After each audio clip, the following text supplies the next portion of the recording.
Comenzaremos entonces con el segundo repaso de patología de vía biliar. Igual, solamente es un material que es para repasar. Se tiene entonces la referencia de los videos de las clases que son más profundos y igualmente esto es solo un apoyo para el repaso. Bueno, entonces comenzaríamos hablando de la vesícula biliar.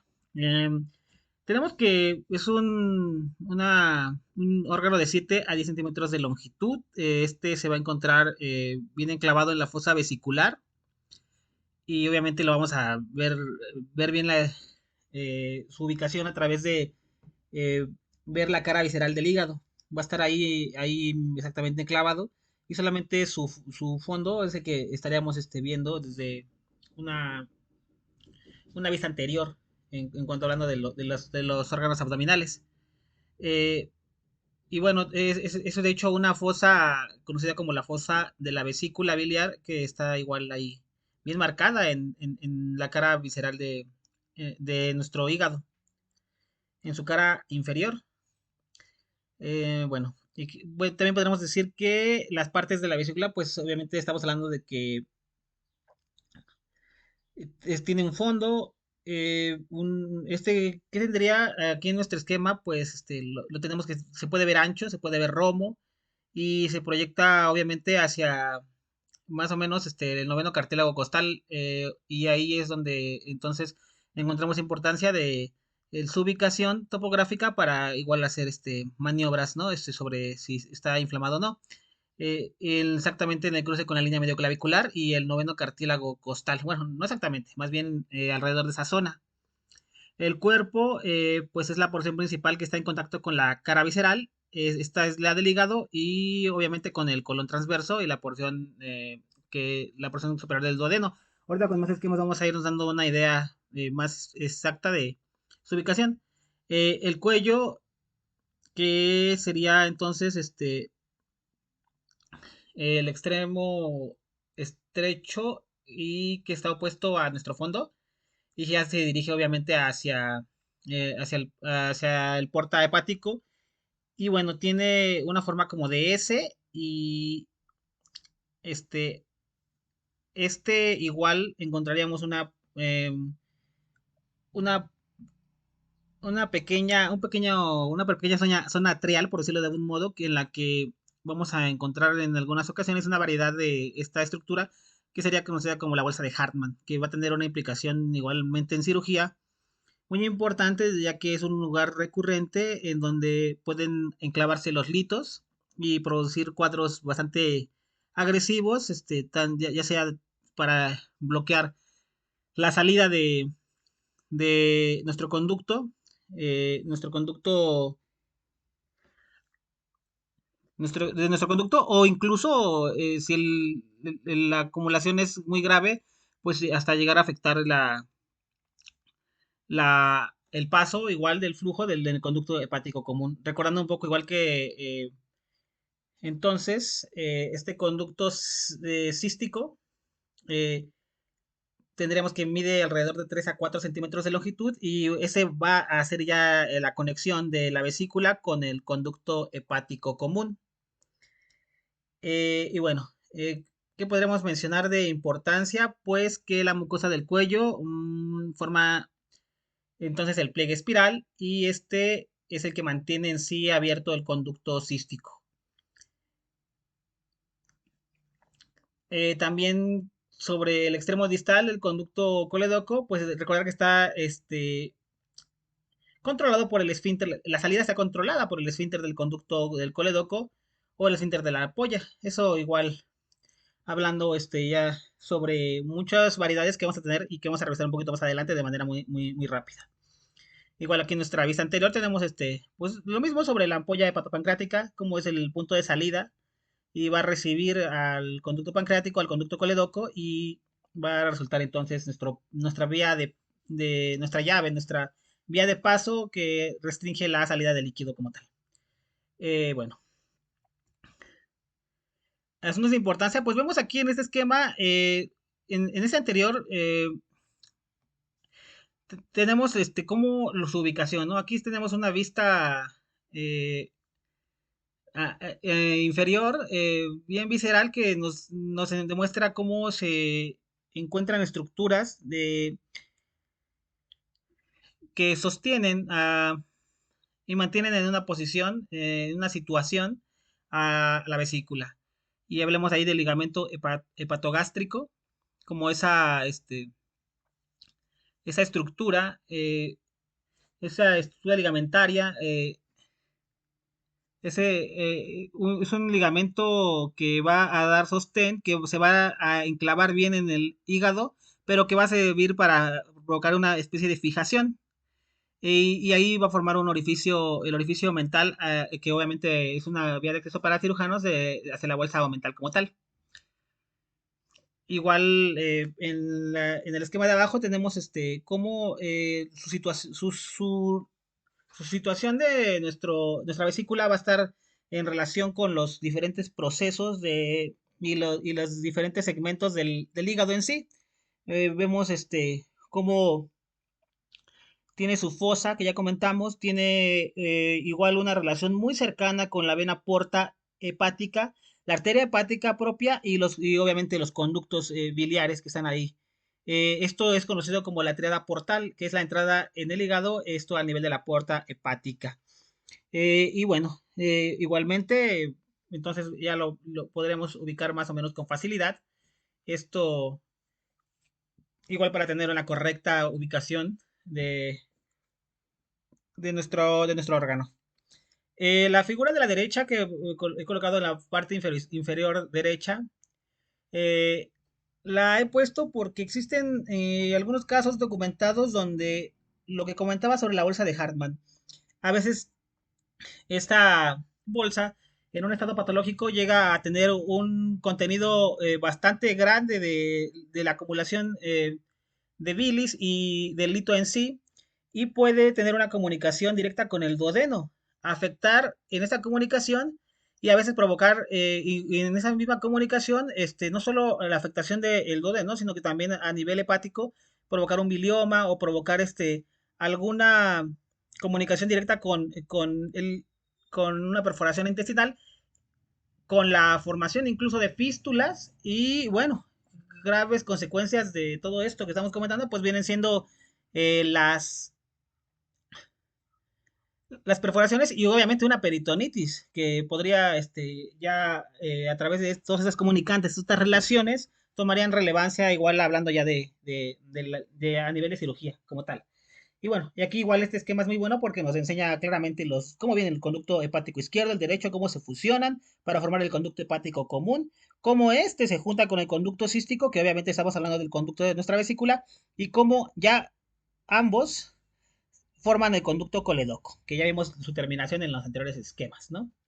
Eh, Va a tener relevancia toda esta relación, toda la formación de las estructuras.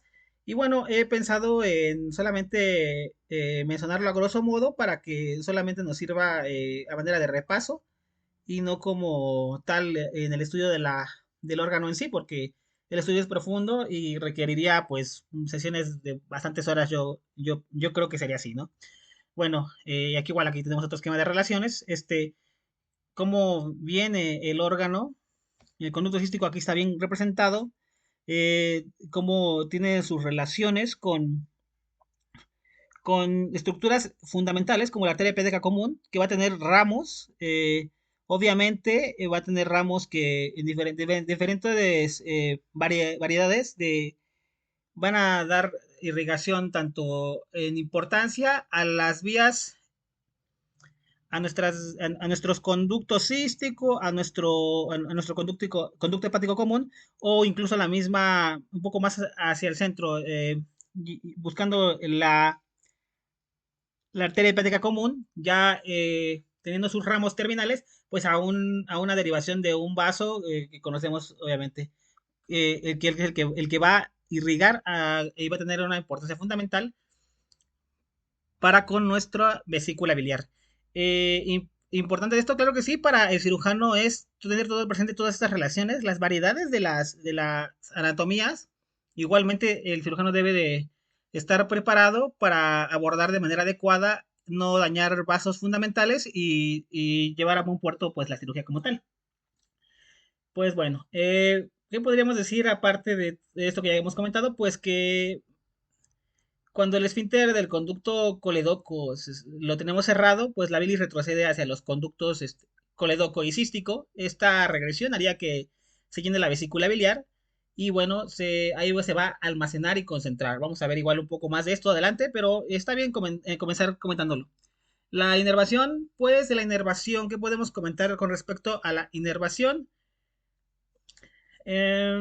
Pues va a ser parasimpática en el caso de buscar abrir el esfínter del conducto, del coledoco, y el esfínter más débil de la ampolla hepatopancreática. Y va también a contraer la vesícula biliar en general. Estas son unas respuestas reguladas hormonalmente ya eh, a la entrada de la grasa en el duodeno. Y esto ya lo hemos igual comentado que provocan el vaciado de la bilis acumulada. Igual aquí hay una comunicación entonces de una parte a través de nuestros nervios y otra parte la comunicación la orden la va a enviar la colestecinina a través de la liberación de las células I que se encuentran en el intestino delgado, como vimos en la primera porción del intestino delgado.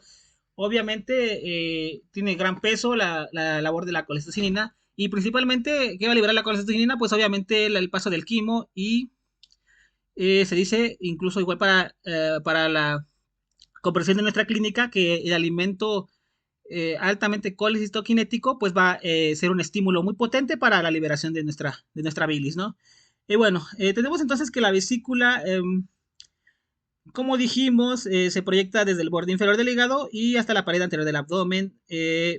El conducto cístico y bueno, nuestra porción más superior del conducto colédoco son entonces irrigados por la arteria cística. Eh, Podremos esto comentarlo. Esta imagen nos sirve un poco mejor. Aquí se ve claramente la cística. Este, y bueno,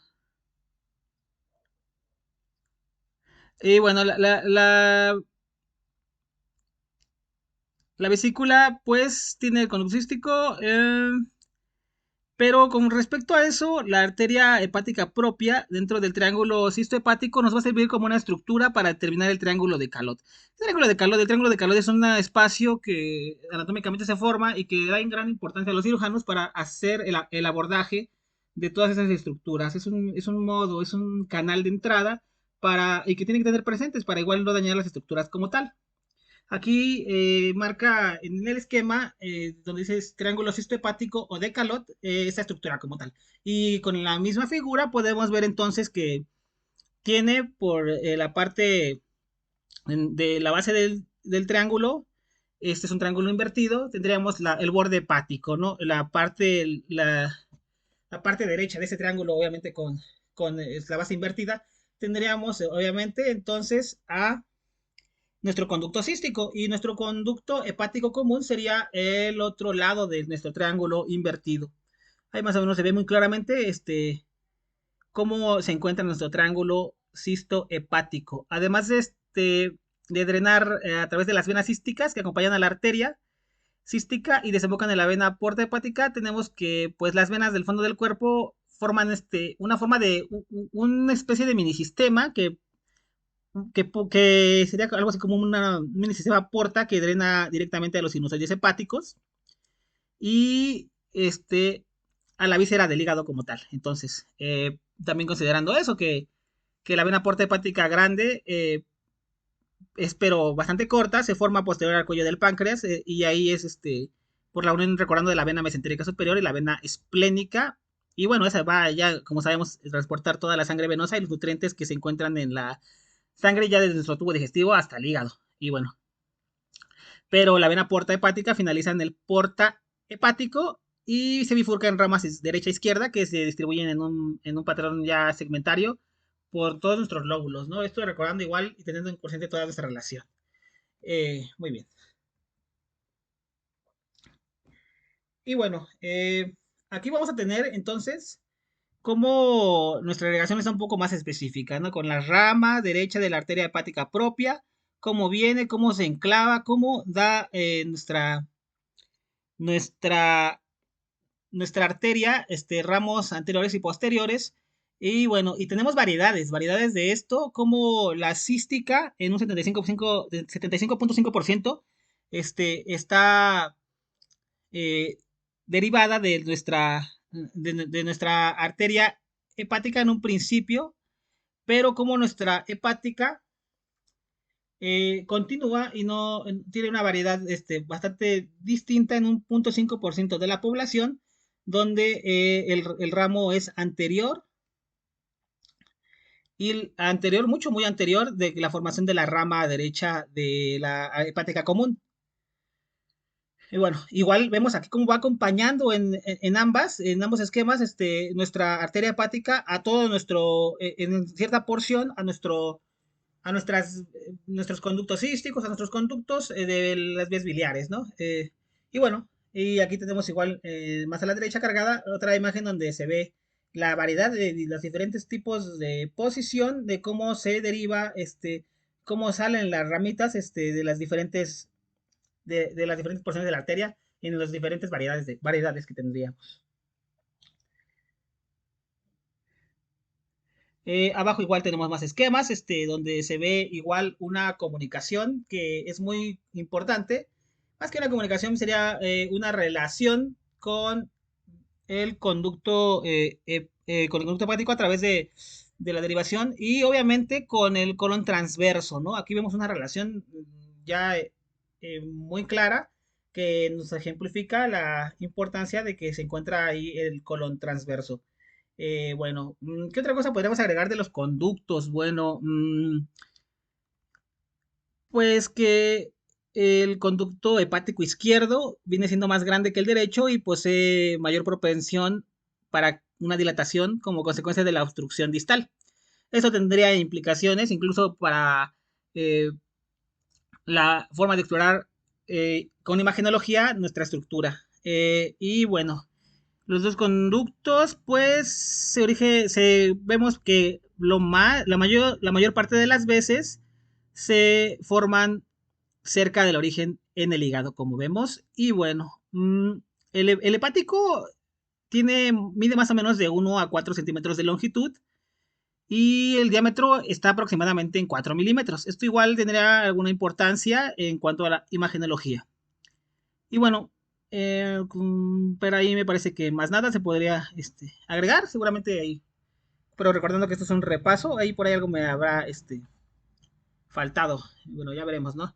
Y bueno, tendremos también hablar sobre la anatomía biliar como tal, ¿no? ¿Qué podemos decir? Esta imagen la he encontrado muy interesante porque nos hace ver claramente que existen variedades anatómicas en el conducto cístico. Y bueno, vamos a encontrar desde uniones bajas entre el conducto cístico y el hepático común. Vamos a encontrar un conducto cístico adherido al conducto hepático común, uniones altas entre el conducto cístico y el hepático común, drenajes de conducto cístico con el conducto hepático derecho, conductos císticos largos que se unen al conducto hepático común detrás del duodeno o ausencia del conducto cístico definitivamente. Y vemos otras variedades que son incluso bastante raras algunas de ellas, pero existen y para el cirujano adquiere gran relevancia entonces el conocimiento de estas variedades y el abordaje que le va a dar una vez que comienza pues la cirugía como tal. Y bueno, he puesto del lado derecho las diferentes porciones de nuestro conducto. Tienen diferentes nombres de acuerdo a su relación de, con respecto a diferentes órganos. Y entonces tenemos evidentemente una parte supraduodenal, una parte retroduodenal, y ahí se ve muy esquemático cómo se encuentra en relación directa con el órgano al que hacer mención, ¿no? Una porción retropancreática y una porción intrapancreática. Obviamente con una porción intramural. Quirúrgicamente adquiere relevancia incluso para la, la, el reporte, las notas, en la exploración, en lo que se encontró en la cirugía, pues va el cirujano a reportar alguna parte de estas con respecto de nuestro conducto y todos en sí, nuestros conductos, en relación con las diferentes relaciones que tienen. Pero bueno,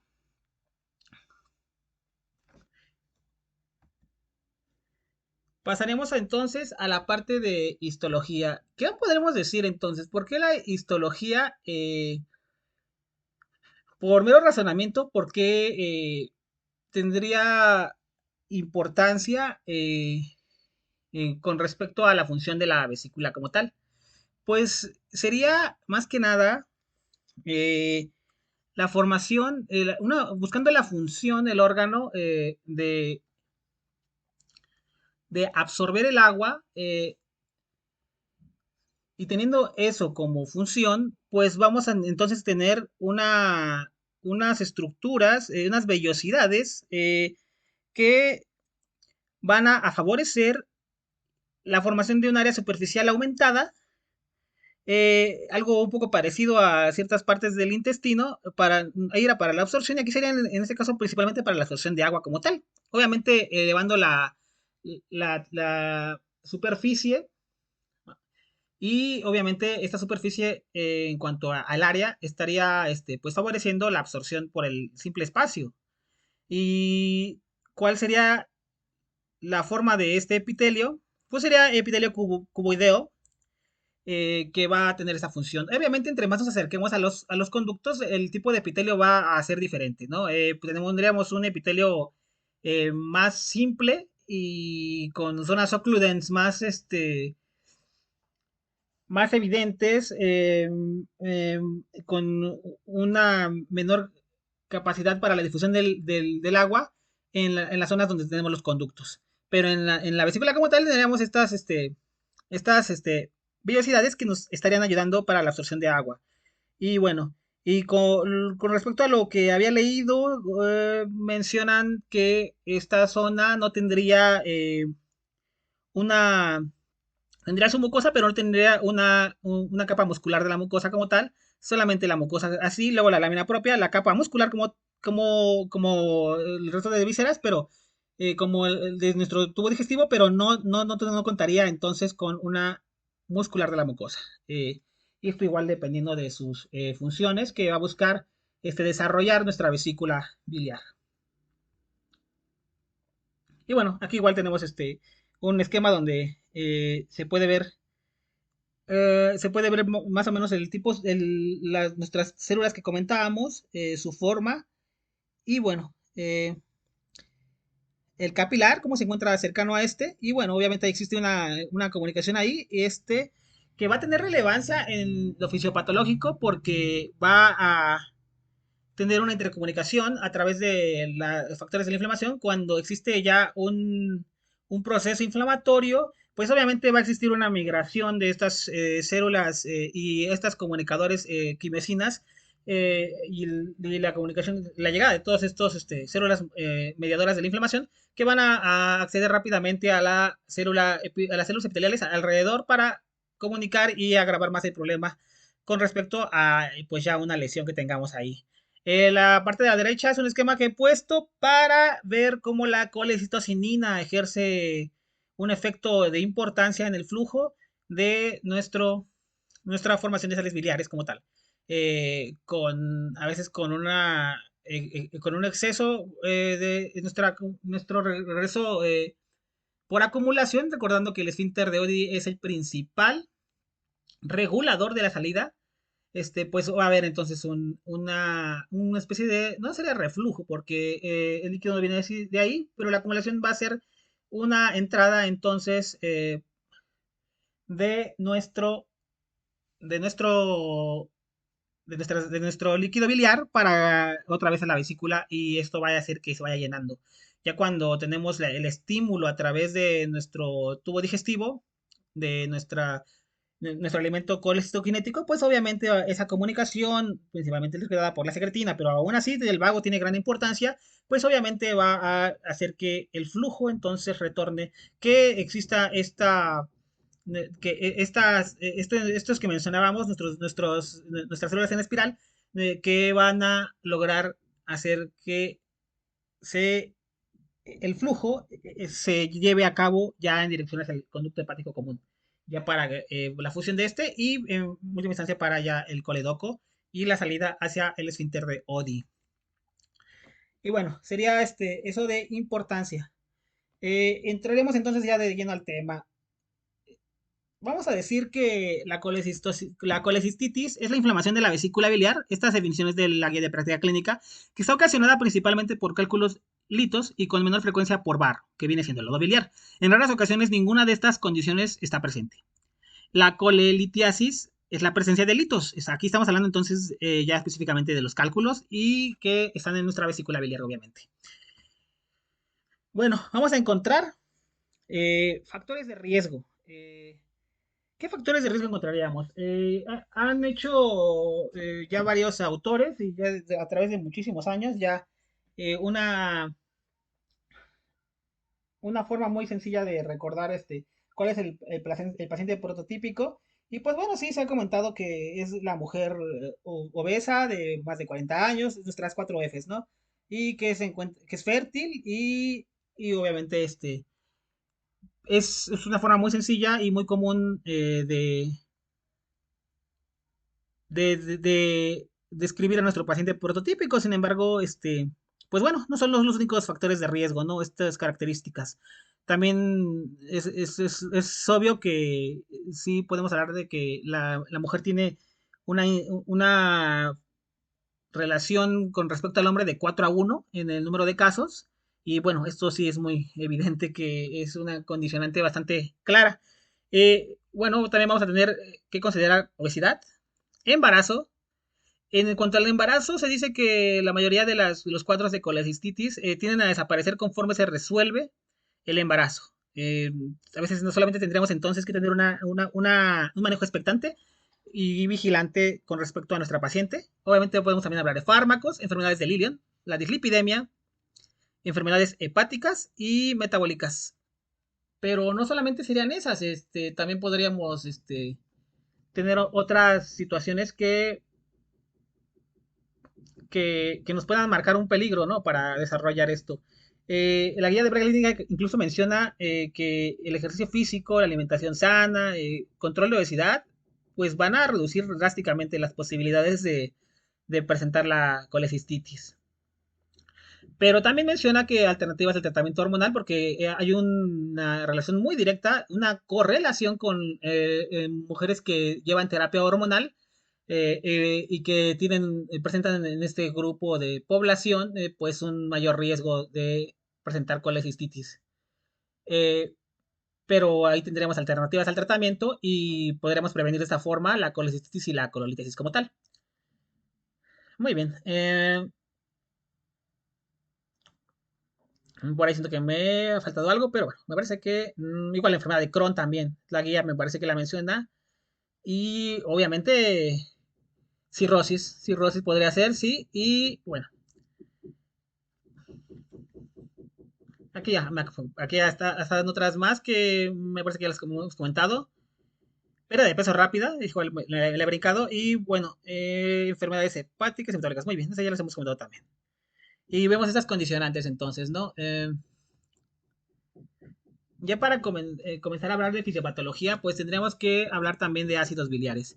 Van a tener dos funciones de los ácidos biliares, una función digestiva y una función excretora. La función digestiva, ¿a qué se debe? Bueno, los sales biliares, junto con los fosfolípidos, son moléculas anfipáticas que facilitan la emulsión de los ácidos grasos de cadena larga y los mono y diacilglicéridos, resultantes de la acción de las lipasas intestinales formando micelas. La ausencia de sales biliares impide la absorción de las grasas, heces blanquecinas y con esteatorrea. Con una función también excretora, por la bilis se eliminan muchos compuestos resultantes del catabolismo de los probióticos. Sabemos que la formación obviamente viene del metabolismo del grupo M, para como tal, y bueno, y teniendo esto en cuenta, pues la formación de la bilis, tendría entonces algunos ácidos biliares primarios y unos secundarios. Los primarios estaríamos hablando a nivel de hígado. Tendríamos entonces los glicocólicos y los glicodesoxicólicos. Estos van a combinarse con una enzima y van a formarse lo- el, el ácido que no es toxicólico y el taurocólico. Y bueno, ya saliendo del hígado, yendo al intestino, ya tendríamos entonces nuestros ácidos biliares secundarios, que ya tenemos aquí la formación entonces del desoxicólico y el hitocólico. Pero tenemos entonces que el sustrato fundamental de todo esto viene siendo el colesterol. El colesterol entonces adquiere un esquema fundamental para la formación del ácido de que no es oxicólico. Y bueno, va a tener importancia entonces de que el sustrato exista en mayor cantidad en un paciente que en otro. Claro que sí, va a tener una importancia y una relevancia para la formación del diferente de los litos como tal y del barro y también hablando del lito, pues de la formación de las diferentes especies de lito como tal. Esto lo vamos a ver un poquito más adelante, ¿no? Bueno, exactamente ahora, ¿no? Tenemos entonces que nuestra bilis hepática va a tener una concentración de agua del 97.5%. La vesicular, vemos cómo ya la absorción del agua lleva a 92 gramos por decilitro. Las sales biliares del 1.1 gramos por decilitro. Vemos cómo está en 6 gramos en nuestra bilis. Vaya que sí, cumple bien con su función de concentrar más nuestra bilis vesicular. Una bilirrubina del 0.04 y ya en el lado vesicular pues del 0.3 gramos por decilitro, colesterol del 0.1, el triple, más del triple, hasta 9 veces más en la bilis vesicular, ácidos grasos del 0.12 y vemos como en la bilis vesicular va del 0.3 al 1.2, lecitina 0.04, 0.3 en la bilis vesicular y vemos aquí algo muy interesante de que con respecto al sodio, el potasio, el calcio, pues vemos que se encuentran muy cercanos incluso nuestro no exactamente igual, pero cercanos a nuestra concentración en nuestra bilis hepática, se encuentra muy cercano a nuestra concentración plasmática y ya se encuentra más reducida en nuestra bilis vesicular. Y bueno, igualmente el bicarbonato se encuentra aquí disminuido con respecto a la bilis hepática, igualmente que el cloro, solo una cuarta parte de hecho. Pero bueno, eh, ¿qué podemos decir sobre las sales biliares? Pues las sales biliares, como vimos, como ya comentamos, van a tener la composición en cierta proporción de moles de colesterol, de lecitina o como tal, de las sales biliares, ¿no? Se dice que el aumento del mol de colesterol va a llevarnos a la formación de sales de cristales con colesterol predominante. En nuestro triángulo tenemos una, un esquema que nos enseña las fases eh, que tenemos en la formación del cristal como tal. Pero la importancia de esto radica en el hecho de que pues nuestra dieta entonces, o más bien nuestro exceso de sustrato, podría provocar la formación del diferente tipo de cristal. Porque nuestros tres componentes principales están aquí graficados y vemos que un punto determinado representa las relaciones molares relativas de las sales. Entonces, el área marcada como líquido micelar, aquí se ve en nuestra esquemita, muestra la gama de concentraciones consistentes con una solución micelar clara, que es conocida como fase única, y ahí se va a ver que se solubiliza por completo en ese estado. Pero fuera de esa área, digamos que el área sombreada arriba de esta región ya correspondería a una zona más o menos metastable y va a estar súper saturada con colesterol. Pero la bilis, con una composición saturada arriba de ahí, va a tener un exceso de la capacidad de solubilización y tiene lugar la precipitación de cristales de colesterol. Y así encontraremos entonces, teniendo esa explicación, no solo la formación de cristales, tenemos los cristales pardos, los cristales, los cristales de colesterol, que son cristales transparentes, y los cristales con pigmento negro. También hay algunos que igual, todo se va a depender de la proporción de la cantidad en moles de lecitina o de colesterol o como tal, ¿no? De estas dos estructuras. Con respecto a la micela, pues recordando que la micela va a tener como fundamento, pues la recuperación y el transporte de muchos lípidos y su estructura va a depender de los fosfolípidos, los triglicéridos y obviamente el colesterol, que va a estar ahí clavado en medio de la parte transversalmente en la superficie de la micela, ¿no?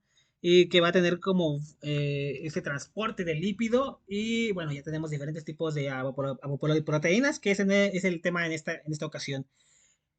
Con respecto el recorrido que tienen nuestras sales biliares, pues bueno, obviamente se van a formar en el hígado, van a salir, van a combinarse, van a almacenarse en la vesícula, van a salir el esfínter de Oddi, luego se van al duodeno, al ilio, y ahí tienen una circulación que va a llevarlos a que se recuperen y recirculen la mayoría de las veces y vayan al sistema porta, por eso también es la importancia de la anatomía que ya revisamos, para que vuelvan a reingresar, se recupere el colesterol y vuelvan a servir para todo este transporte. Aquí en el esquema pone que 94% recircula por la bilis unas 17 veces. Vaya que se recicla entonces estos sustratos fundamentales, ¿no? Y sobre los tipos de cálculos, pues aquí está lo que comentamos también. En la parte de la derecha tenemos que Guyton como menciona que la causa de los cálculos biliares, pues tenemos absorción excesiva de agua de la bilis, absorción excesiva de ácidos biliares de la bilis, demasiado colesterol, lo que ya comentaba, y la inflamación del epitelio. Todo esto van a ser factores que van a provocar, van a agravar la situación sobre la formación de cálculos. Y bueno, como tal, los cálculos no se van a enclavar comúnmente hasta después en conforme nuestro coledoco vaya haciéndose más angosto. Esto tendría hasta cierto punto de lógica. Pero si el cálculo viene de la vesícula, pues evidentemente aquí toma importancia si tenemos esta estructura de la bolsa de Hartmann que también hemos comentado anteriormente, ¿no? Muy cerca del cuello ahí, ya prácticamente a la salida para el conducto cístico, ahí es donde es un lugar muy común donde se llegan a enclavar nuestros cálculos. Bueno, entonces, teniendo esto, pues ya vemos el tipo de cálculo. El tipo de cálculo tenemos los que tienen mayor porcentaje de colesterol. Tenemos unos que se llaman, que son mencionados como cálculos de colesterol puro. O los cálculos mixtos, el colesterol, que tienen un porcentaje de 50% en su estructura de colesterol. Pero también tienen calcio, tienen bilirrubina, proteínas, carbonatos y fosfatos. O los pigmentarios, que ya comentamos los negros, que van a tener bilirrubina, carbonato, fosfato, calcio, proteínas, obviamente y los marrones que van a tener bilirrubinato cálcico, ácido palmítico, ácido esteárico y obviamente eso se van a ir a vías biliares, ¿no? Muy bien. Algo más que hay que constatar acá. Me parece que no, pero por ahí siento que he olvidado algo, pero bueno. Muy bien. Con respecto al diagnóstico, el diagnóstico va a considerar partes fundamentales. El signo de Murphy positivo. Eh, va a considerar como fundamental la masa en cuadrante superior derecho. Va a considerar como fundamental dolor en el cuadrante superior derecho, resistencia muscular, obviamente en nuestro cuadrante superior derecho, náusea y vómito. Ese sería nuestro cuadro esencialmente. Pero tenemos que tener casos en donde vamos a tener ya una agravante, ¿no? En cuanto a la presentación clínica de nuestro paciente. Y no solo tendríamos eso, tendríamos en el caso de una perforación, ya con una peritonitis, pues una distensión abdominal, taquicardia, taquipnea, acidosis metabólica, hipotensión y choque. Y solamente complicada, pues tendríamos una vesícula palpable, una fiebre, nuestros escalofríos y la inestabilidad hemodinámica. Bueno, ¿qué sería importante considerar aquí? Pues que el diagnóstico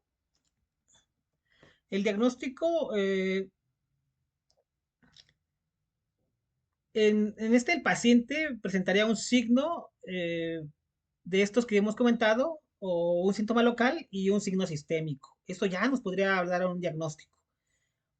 Y mejor aún, si tenemos un estudio de imagenología que nos reporte positivo para esta patología. Y conforme a esto, pues vamos a tener entonces que la colecistitis aguda se va a clasificar de acuerdo a 3 grados, que van a ser grado 1, leve, grado 2 o moderado y grado 3 o grave. Ahorita vamos a comentar un poquito más sobre esto. Y bueno, el signo de Murphy. El signo de Murphy vamos a pedirle al paciente, igual con referencia a ya lo que vimos en la anatomía, la topografía, va a terminar en línea media clavicular con respecto al borde hepático, ¿no? Del lado derecho. Y bueno, vamos a pedir que el paciente inspire, vamos a presionar en esa ubicación y cuando hagamos esta maniobra, el paciente va súbitamente a interrumpir la respiración. Esto es un signo de Murphy positivo, ¿no? El esquema de la derecha representa el de arriba, se tomaron en un estudio 109 pacientes y no 190 pacientes me parece, y de ahí se refirió el dolor en donde se presentaba. Como vemos, se encuentra igual también dependiendo de la gravedad, pues en diferentes ubicaciones en la referencia al dolor. En la parte de abajo tenemos ya el dolor irradiado y vemos cómo pues prácticamente todo el abdomen en en los flancos vemos claramente cómo se comenta mucho sobre la irradiación y en la parte de atrás ya lo tenemos ir bien irradiado hacia líneas interescapulares o subescapulares, ¿no? Como tal. Muy bien, el laboratorio. ¿Qué podemos decir del laboratorio? ¿Va a ser importante, fundamental? Creo que sí. En el bache vamos a encontrar leucocitosis. Vamos a encontrar proteína C reactiva, la cual puede encontrarse igualmente aumentada. Entonces, la importancia de nuestros reactantes de fase aguda y nos va a hablar de la confirmación de nuestro proceso inflamatorio. Vamos a identificar la gravedad de colecistitis y colelitiasis. Se solicitarán bilirrubinas, el BUN, creatinina, tipo de protrombina, la amilasa sérica. Ya vimos igual la amilasa cuando hablamos del páncreas. Y las complicaciones como colidasis. Muy bien. Eh, de laboratorio, ¿qué podría más comentar? Pues podemos hacer un hemocultivo, sí, pero tendremos que tener obviamente la fiebre y ya eso nos haría sospechar sobre algo infeccioso. El cultivo en sí y pues sí, básicamente, ¿no? Con respecto a la imagenología, tenemos que nuestro estudio gold standard va a ser el ultrasonido, ¿no? Y aquí vamos a encontrar signos específicos que aquí tenemos marcados como el engrosamiento de la pared vesicular. Así lo comenta la red de práctica clínica, que no tiene que sufrir ninguna modificación porque es una parte fundamental del diagnóstico. Engrosamiento de pared vesicular mayor de 5 milímetros. Líquido perivesicular. Signo de Murphy ultrasonográfico positivo. ¿Qué es este signo? Pues obviamente el explorador pone el transductor, el paciente se queja en esa zona, es positivo ahí entonces. Alargamiento vesicular 8 centímetros axial y 4 centímetros diametral y 1 litro encarcelado. Eso lo puede reportar obviamente nuestro um, médico radiólogo.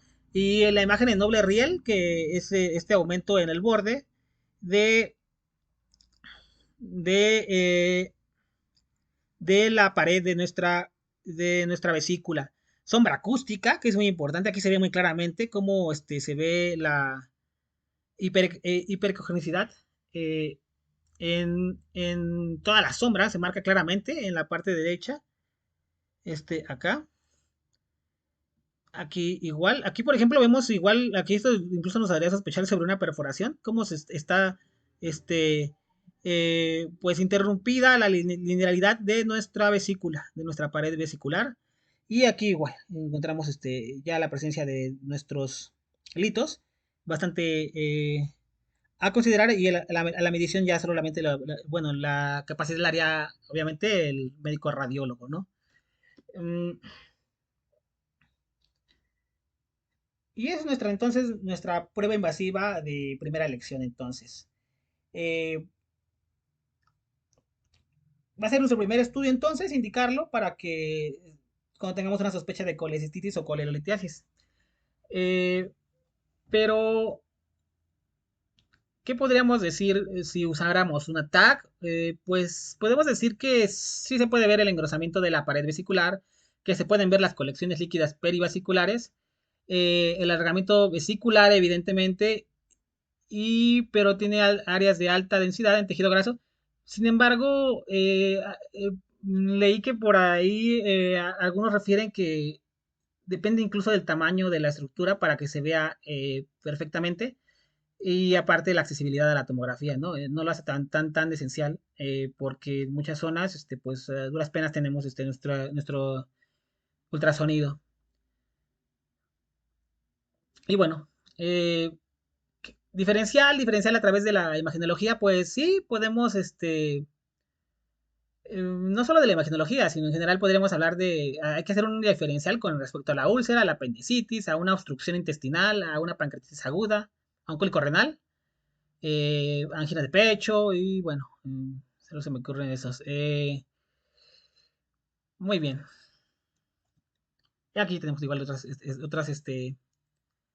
otros esquemas que nos hacen, igual nos marcan claramente cómo el médico radiólogo incluso mide los diámetros diferentes de la vesícula, ubica los litos, ve las zonas, las sombras e incluso ve la vascularidad aumentada, disminuida. Eso nos habla igual de una fase que puede él considerar edematosa, puede él considerar ya con una fase muy inflamatoria grave. Y bueno, aquí la verdad es que nos faltaría, bueno, a mí me faltaría bastante pericia, ¿no? Para interpretarlas exactamente todo lo que se puede encontrar en esta imagenología, ¿no?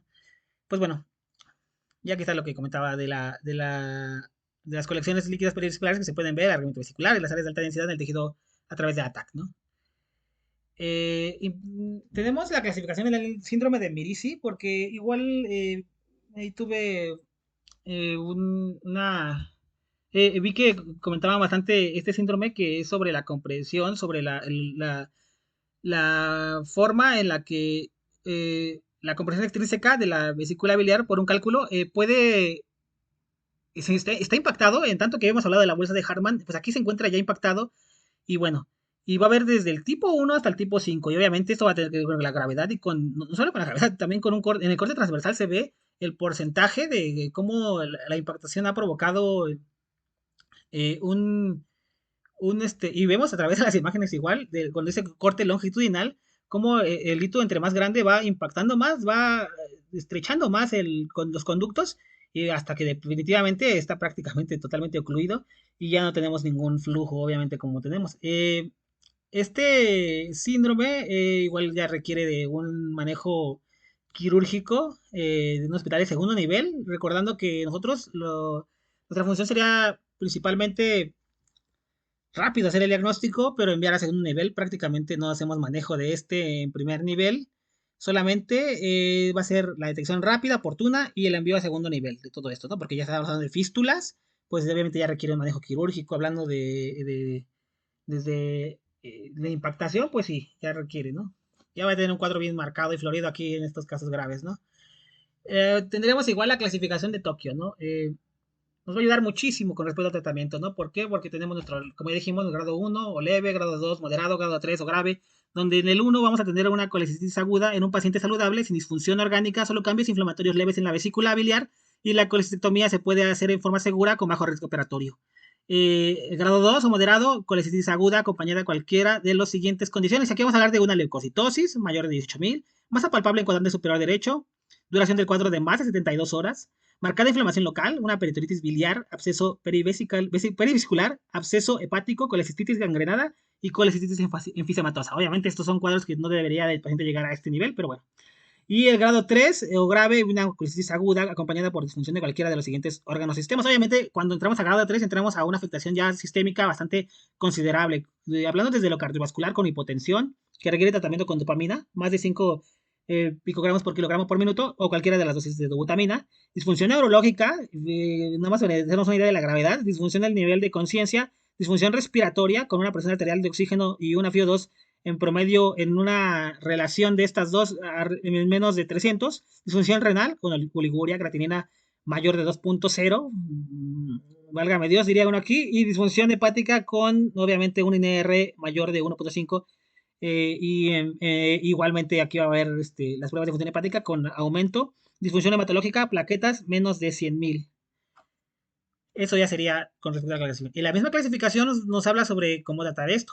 Pues bueno, tendríamos fluoquinolonas, lefloxacino, ciprofloxacino, cefalosporinas orales. En cuanto al grado 1, cefotima, bueno, estas no son tan encontradas en México. No, aquí nos salimos de las fluoquinolonas porque son fácilmente eh, encontrables, ¿no? En cualquier, prácticamente en cualquier farmacia, en cualquier clínica. Y bueno, penicilinas de amplio espectro, también podemos manejarlas a través de las ampicilinas con sulfactam. El grado 2 penicilinas de amplio espectro, ya hablamos aquí de algo más fuerte, peracilina con tabocectam, ampicilina con sulfactam. Y el grado 2 también ya empezamos con las cefalosporinas de segunda generación solamente, teniendo aquí el cefotiam, el oxacefem, igual raras estas, encontrarlas en las clínicas, encontrarlas en las farmacias en general, hasta que llegamos al grado 3, que aquí ya vamos a hablar de cefalosporinas de tercera generación y cuarta generación, cefo, el cefoperazón con sulbactam, la ceftriaxona, esta sí es la más común, esta sí la encontramos por doquier, la ceftazidima, el cefepime, también muy común, y bueno, y obviamente monobactámicos como el astronam, y ante la sospecha, obviamente podemos agregar nuestro metronidazol para tener más o menos una adecuada cobertura. Eh, bueno, no farmacológico, podríamos mencionar litotricia, claro que sí, o incluso la guía menciona el ácido ursoxicólico y el quenotoxicólico, pero estos, la FDA no lo recomienda tanto, hay que tenerlo con precaución, esta es una decisión que ya compete al segundo nivel, y bueno, litotricia, pues sí, pero tendríamos que tener un paciente con una litiasis única, no esté calcificada y con un diámetro de 20 a 30 milímetros, tiene sus indicaciones específicas. La colecistectomía, pues, puede ser realizada por la parotomía y vamos a tener de preferencia cuando se realice de 1 a 7 días, que va a decir es una laparotomía temprana o como tal la paroscopía también. Después del ataque inicial y tardío se realiza de 2 a 3 meses después y bueno. Y la colecistectomía, pues bueno, va a ser la paroscópica temprana y va a ser la de preferencia. ¿Por qué? Porque va a tener una recuperación, va a tener más o menos rápida, menos estancia hospitalaria, va a bajar el costo y bueno, y puede regresar, no revisé bien la guía de cuántos días tenía de incapacidad el paciente, pero sí, puede regresar un poco antes al trabajo. Y bueno, para grado uno hablando de a este nivel quirúrgico, pues colecistectomía sirve, claro que sí. Y bueno, igual la paroscópica ahí sería nuestra primera elección, ¿no? El grado 2 pues podríamos hablar de en la colecistectomía igual la paroscópica, pero tenemos que depender del cirujano totalmente, ¿no? De su pericia, ¿no? Y bueno, si el paciente presenta inflamación, pues también un drenaje temprano. Y aquí es donde igual en algunos artículos escuché que, bueno, más bien leí que estaba a hacer, podría ser percutáneo en nuestro drenaje, ¿no? Esto igual para tenerlo en consideración, ¿no? Y bueno, para el grado 3 manejo urgente de falla orgánica. La guía también decía algo sobre el tratamiento de inflamación local. En nuestro drenaje de vesícula, nuestra colecistectomía se realiza cuando nuestro paciente esté estable y obviamente es de primera elección también. Vamos a tener algunas complicaciones de nuestras coles, pues sí, vamos a tener lesión del conducto biliar, lesión del intestino y lesión hepática. Y cuando es abierta tendríamos posible ilio, hemorragias intraperitoneales, atelectasias, trombosis, infección de tracto urinario. Y bueno, eh, pues me parece que básicamente en cuanto a nuestro repaso, pues sería básicamente eso, ¿no?